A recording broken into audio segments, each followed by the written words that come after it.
ಚಳ್ಳಕೆರೆ ನಗರದ ಹಳೆ ಟೌನ್ನ ತಿಮ್ಮಪ್ಪ ದೇವಸ್ಥಾನದ ಸಮೀಪದ ದುರ್ಗಮ್ಮ ದೇವಸ್ಥಾನದಲ್ಲಿ 2 ಕಾಣಿಕೆ ಹುಂಡಿಗಳನ್ನು ಕಳ್ಳರು ಹೊತ್ತುಕೊಂಡು ಹೋಗಿದ್ದಾರೆ. ಶನಿವಾರ ತಡರಾತ್ರಿ ದುರ್ಗಮ್ಮ ದೇವಸ್ಥಾನದ ಹುಂಡಿ ಕಳ್ಳತನ ಪ್ರಕರಣ ನಡೆದಿದ್ದು, ದೇವಸ್ಥಾನದ ಪೂಜಾರಿ ತಿಪ್ಪೇಸ್ವಾಮಿ ಮನೆಯವರು ಹೊರಬಾರದಂತೆ ಹೊರಗಿನಿಂದ ಚಿಲಕ ಹಾಕಿ ದೇವಸ್ಥಾನದ ಬಾಗಿಲ ಬೀಗ ಮುರಿದು ದೇವಸ್ಥಾನದಲ್ಲಿ 2 ಕಾಣಿಕೆ ಹುಂಡಿಗಳನ್ನು ಹೊತ್ತುಕೊಂಡು ಹೋಗಿದ್ದಾರೆ.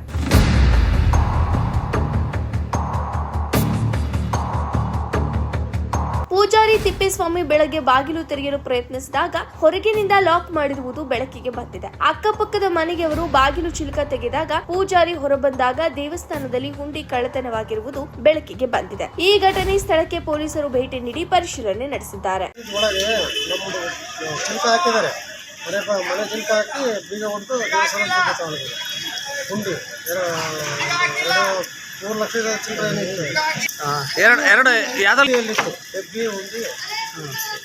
ಎಷ್ಟು ಗಂಟೆಗೆ ಆಗಿರ್ಬೋದು? ಅಂದಾಜು ಒಂದು 2:30-3 ಗಂಟೆ ಟೈಮ್.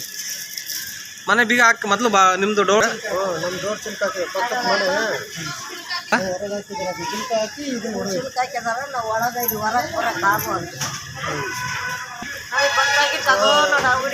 ಹೊರಗಡೆ ಬಂದ್ಮೇಲೆ ಹೊರಗಡೆ ಬರಕ್ಕೆ ಬಂದ್ವಾ ಚಿಲ್ಕ ಹಾಕಿದ್ರು. ಎದುರು ಮನೆಗೆ ಫೋನ್ ಮಾಡಿ ಬಾಗ್ಲಾಕಿ ಚಿಲ್ಕ ಹಾಕಿದ್ರು ಅಂತ ಹೇಳಿ ಅವ್ರು ತಗೊಂಡ್ರು.